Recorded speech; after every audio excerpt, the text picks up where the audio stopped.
pengendalian stok bahan pangan dan semua kemarin sudah dijabarkan. Kebutuhan stok untuk Indonesia mulai dari Jawa sampai ke titik kabupaten sampai semuanya sudah jelas semuanya. Nah, tapi terjadi permasalahan yang selalu terjadi selama ini apa? Kelangkaan, distribusi. Nah, ini kan harus ada sinergi. Nah, bagaimana law enforcement, penindakan dan penegakan hukum di pemerintah kita. Tidak bisa Kementerian Perdagangan menindak sendiri, harus ada sinergi dengan pemerintah, dengan TNI, Polri dan semuanya yang bersangkutan. Nah, bagaimana tentang produsen? Nah, jatah produsen, bagaimana tanggung jawab dari hulu? Nah, baik itu minyak goreng dan lain-lain itu kepada Kementerian Perindustrian misalkan, ya kan? Bagaimana produksi dari pertaniannya sendiri? Nah, dari Kementerian Pertanian, nah, kebutuhan swasembada, kedaulatan pangan yang diharapkan semua sebetulnya ini mempunyai fungsi tugas masing-masing. Nah, ini yang harus kita tata dari awal, bukan begitu Pak Abdullah?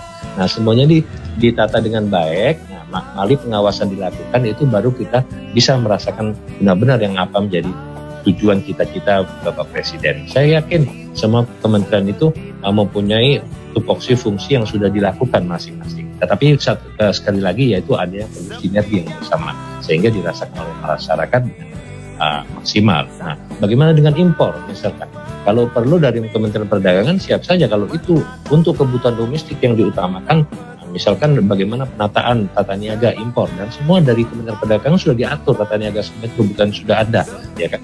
Penyelewengan termasuk dalam beberapa undang-undang dan perpres dalam penimbunan dan lain-lain. Tetapi dari situ memang terus terang saya sampaikan banyak celah-celah dalam membela.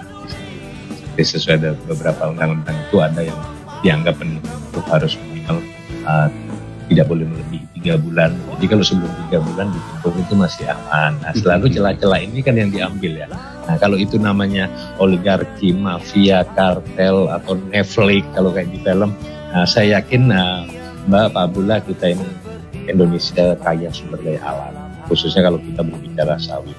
Ya kan kalau kita mau memperkuat domestik kita mau ekstrim misalkan ekstrim, tapi tidak harus seperti itu ya karena ini kan sangat baik bagi kita untuk mengekspor yang sangat tinggi dan cukup luar biasa yang dibutuhkan oleh untuk ekspor kita di sawit. Kita mengadakan misalkan moratorium ya kan, makanya seperti Pak Abdullah tadi bilang kita mengadakan HET. Nah jangan salah lagi di beberapa bulan ini mulai dari akhir 2021 sampai awal 2022 Kementerian Perdagangan itu sempat sudah membuat permen itu 8 kali ya berubah. Nah, selalu berubahnya itu kan karena situasi kondisi yang berjalan. Di samping itu perubahan itu juga melihat bagaimana hasil dari kebijakan-kebijakan dari di antara kementerian termasuk hasil dari Rakortas dan Ratas. Jadi sebetulnya sudah ditetapkan Mas Amin, DMO, DPO, HET dan sebagainya. Memang boleh dikatakan tidak baik-baik saja, tapi kadarnya ya saya kira masih cukup manageable. Ya. Memang kondisinya harga-harga terdorong naik. Banyak faktor yang menyebabkan harga-harga terdorong naik. Yang pertama adalah kondisi kita di bulan Ramadan. Ya, di bulan Ramadan ini permintaan secara historis pastinya naik ya, dan itu akan mendorong harga untuk lebih tinggi. Inflasi umumnya naik pada bulan Ramadan, dan kita juga kondisi Ramadan kita pada tahun ini juga berbeda dengan tahun lalu ya, dan itu juga akan mendorong kenaikan juga ya. Pada tahun ini kita mobilitas masyarakat itu juga sedikit lebih longgar karena pandemi yang mereda ya. Ini faktor yang berikutnya yang juga mempengaruhi demand dan juga harga.